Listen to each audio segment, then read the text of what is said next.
வேலை செய்ய சவுதி சென்ற கணவர் அங்கு மர்ம மரணம் அடைந்த நிலையில் எப்படியாவது கணவரின் உடலை சொந்த ஊர் கொண்டு வர வேண்டும் என்று ஆட்சியர் அலுவலகத்தில் மனைவி கதறி துடித்த சம்பவம் சோகத்தை ஏற்படுத்தியுள்ளது. ராமநாதபுரம் மாவட்டம் திருப்பாலைக்குடியைச் சேர்ந்தவர் மீனவர் எழுவர் ராஜா. இவருக்கு கற்பகவள்ளி என்பவருடன் திருமணமாகி 4 குழந்தைகள் உள்ளனர். குடும்ப வறுமை காரணமாக எழுவர் ராஜா சவுதி அரேபியாவிற்கு மீன்பிடி கூலியாக வேலைக்கு சென்றுள்ளார். பணிக்கு சென்றுவிட்டு தன் அறைக்கு வந்த எழுவராஜா உயிரிழந்து கிடப்பதாக அவருடைய அறை நண்பர்கள் குடும்பத்திற்கு தகவல் அளித்துள்ளனர். இதனால் எழுவராஜாவின் உறவினர்கள் பதறி போயுள்ளனர். 20 நாட்களுக்கு முன்புதான் எழுவராஜா சவுதி சென்ற நிலையில் 1 மாதம் கூட ஆகாத சூழலில் அவர் உயிரிழந்துள்ளதாக வந்த தகவல் அதிர்ச்சியை ஏற்படுத்தியுள்ளது.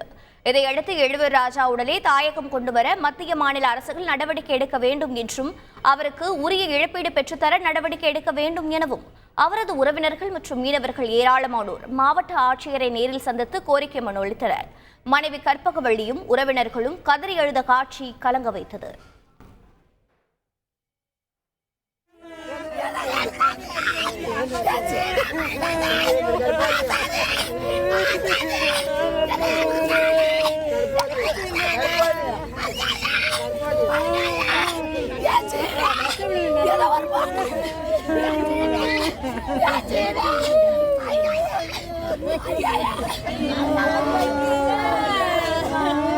இதனால கவர்மெண்ட் இதுல தலையிட்டு பாடியை சீக்கிரமா ஊருக்கு கொண்டு வரலாம்.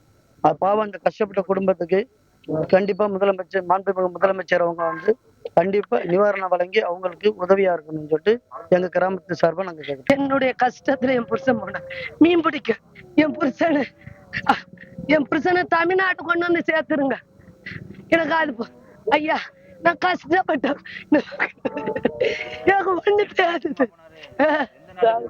சவுதி அரேபியா என் புருஷன் போய் 20 நாள். என் புருஷன் பேரு தமிழ்நாட்டிலே இல்ல எழுவர் ராஜா. என் புருஷன் பேரு எழுவர் ராஜா.